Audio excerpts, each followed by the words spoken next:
ملا عمر کا نام 1994 سے پہلے کس کس نے سنا تھا؟ کیا ملا اختر منصور 2 برس پہلے عمومی یادداشت میں تھے؟ اسامہ بن لادن کو کتنے درجن پاکستانی 1996 سے پہلے جانتے تھے؟ ابو بکر البغدادی 4 برس پہلے کہاں پائے جاتے تھے؟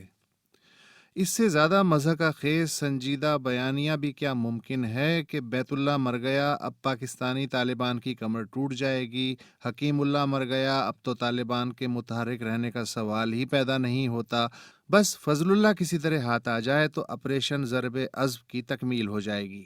جیسے عراق میں بربادی کا اصل ذمہ دار ابو مصعب الزرقاوی تھا، خس کم جہاں پاک، اب ابو بکر بغدادی کے ہٹنے کی دیر ہے، بلاد شام و عراق کا آسمان امن کی فاختاؤں سے بھر جائے گا۔ کیا بن لادن کے نہ ہونے سے القاعدہ ختم ہو گئی؟ ملا عمر کی موت سے افغان طالبان کی طاقت میں کچھ کمی آئی؟ ملا اختر منصور نہ رہے تو طالبان کو نئے امیر کے لیے اخباری اشتہار بک کرانا پڑے گا؟ اور ملا منصور کی عدم موجودگی میں کیا اگلے ہفتے تک صوبہ ہلد مند اشرف غنی کے قبضے میں ہوگا اور کوئی نیا سقوط قندوز بھی نہیں ہوگا؟ کیا ڈاکٹر اللہ نظر سے پہلے بلوچستان میں دودھ بہتا تھا؟ برام داغ نہ رہا تو بلوچستان میں مور ناچیں گے کیا؟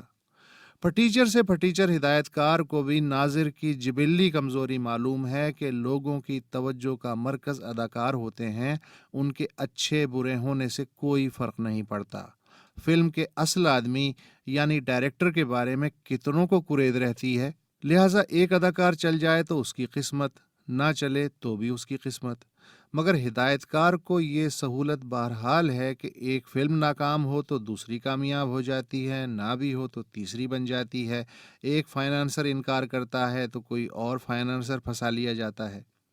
یاد ہے نا گزشتہ برس اسلام آباد میں ہونے والی heart of Asia directors conference? سر سے سر جوڑ کے اور کلے سے کلہ ملا کے افغانستان سمیت مغربی اور جنوبی ایشیا کی ممکنہ خوشحالی کے بارے میں کیسی پیاری پیاری باتیں ہوئی تھیں۔ ہوا کیا؟ افغان کڑاہی کے نیچے آنچ کیا دھیمی ہو گئی؟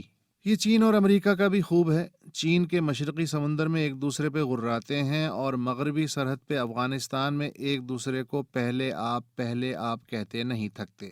اچھی بات ہے کہ افغانستان پاکستان، چین اور امریکہ پہ مشتمل 4 فریقی گروپ بیچارے افغانستان میں امن قائم کرنے کی سر توڑ کوشش کر رہا ہے، بھلے اس علاقے میں رہنے والے 3 دیگر بڑے یعنی ایران، روس اور بھارت اس گروپ میں شامل نہ بھی ہوں۔